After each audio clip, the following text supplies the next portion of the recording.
An American F-15 fighter jet was flying at an ultra-low altitude.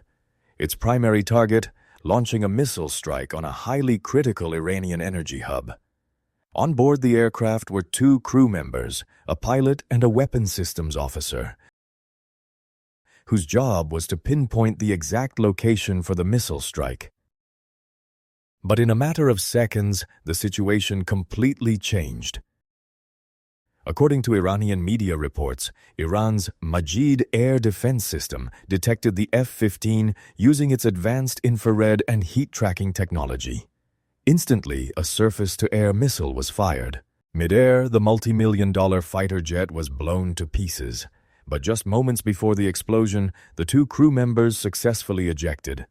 Now, floating down under their parachutes, they were descending straight into hostile territory, a place where danger awaited them at every single step. Iran's Revolutionary Guard Corps, IRGC, became desperate to hunt down the two Americans. On the other side, the United States was determined to bring their boys back home at any cost. What followed was the launch of one of the largest and most intense search and rescue, SERE, operations in American history. The way U.S. Special Forces penetrated Iranian airspace to extract their pilots is a story that puts any Hollywood thriller to shame. But the biggest questions remain. How did America complete a rescue mission in a treacherous, mountainous terrain where landing a helicopter is nearly impossible? How did the CIA back this mission? And most importantly, how did the pilots hide inside Iran for 24 to 48 hours, completely evading the Iranian forces? To add to the mystery, Iran claims they destroyed two U.S. Black Hawk helicopters and two aircraft during this mission, even releasing video footage to declare it a victory. So, what is the actual truth? And how will this single rescue mission change the course of this war? Welcome back. Today, we are diving deep into the daring F-15 rescue mission. This video is going to be incredibly interesting, so make sure to watch until the end. Please drop a like to support the channel. Disclaimer: neither the US nor Iran has released the full official details of this mission. I have compiled all publicly available information to present a clear picture of what exactly went down. Let's start with the aircraft. The American F-15E Strike Eagle has been serving the U.S. Air Force since 1988. It is a massive and powerful machine, 19 meters long, 13 meters wide, and 5.5 meters tall. With a top speed of around 3,000 kilometers per hour, it can fly at an altitude of 19,000 meters. Having a range of 5,000 kilometers, it can strike almost anywhere in the Middle East in a single flight. However, despite its power, technical malfunctions and shootdowns do happen. During my research, I found a similar incident from 2011 during the U.S. intervention in Libya. An F-15 suffered a mechanical failure. The two pilots ejected, and the U.S. successfully ran a rescue operation inside Libya. But the recent mission in Iran was on a whole different level of difficulty.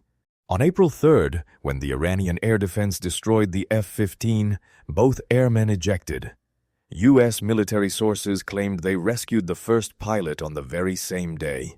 But the WSO was still missing. This brings up a logical question. If two airmen eject at the same time, shouldn't they land in the exact same spot? Why was one found quickly while the other remained missing? Let me explain.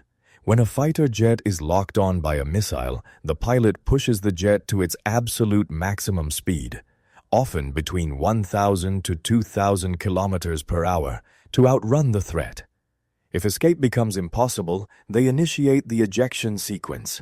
Ejection is a violently brutal process. The seats are blasted out of the cockpit at extreme speeds, creating immense physical pressure on the human body, known as G-force. During a normal day, we experience 1 G.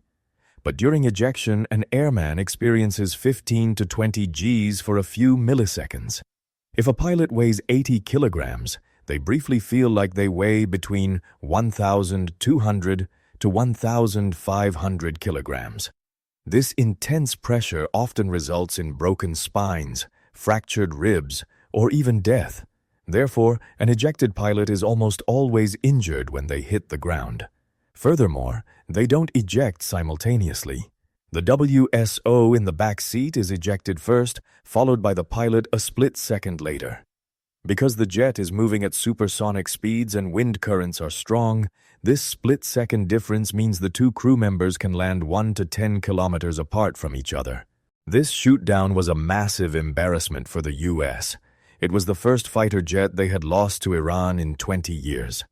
If Iran captured them, they would be used as ultimate bargaining chips and interrogated for highly sensitive military intel. Iran immediately announced a $60,000 bounty on national television for anyone who could find the Americans. Meanwhile, the CIA activated its network of assets inside Iran to aid the rescue. For the downed airmen, their only hope was SERE, survival, evasion, resistance, and escape, a protocol developed during World War II. Upon landing, their first job is to hide their parachute. Under their ejection seat is a survival kit containing a 7-day supply of food, medical gear, and a folding rifle. Their primary objective: leave the crash site immediately, stay hidden, move to higher ground, and activate their rescue beacon to send their coordinates to the U.S. military. On the day of the crash, President Donald Trump diverted military resources from other Iranian sectors to focus solely on this SAR mission. Dozens of fighter jets and helicopters were sent hundreds of kilometers deep into Iranian airspace. Most of this operation was conducted under the cover of darkness, as the U.S. military has unmatched night vision capabilities.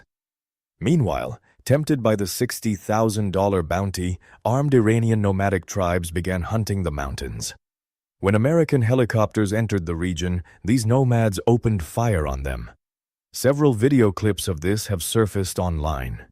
Despite the chaos, the U.S. team managed to extract the first airman on day 1. But the second airman was still hiding in the rugged, uneven mountains, with the IRGC closing in. To buy time, the CIA executed a brilliant psychological move. They leaked fake news suggesting that the second airman had already been rescued. This caused the IRGC to temporarily slow down their search grid. Taking advantage of this window, the injured second airman climbed to an altitude of 7,000 feet and activated his beacon. The signal went straight to the Pentagon via the CIA. Finally, after 48 grueling hours, the second airman was successfully extracted. What do you guys think? Is this war going to turn into a long, drawn-out conflict just like the Russia-Ukraine war? Let me know your thoughts in the comment section below. If you found this video informative, please hit the like button and subscribe to the channel. See you in the next video. Until then, stay safe and take care.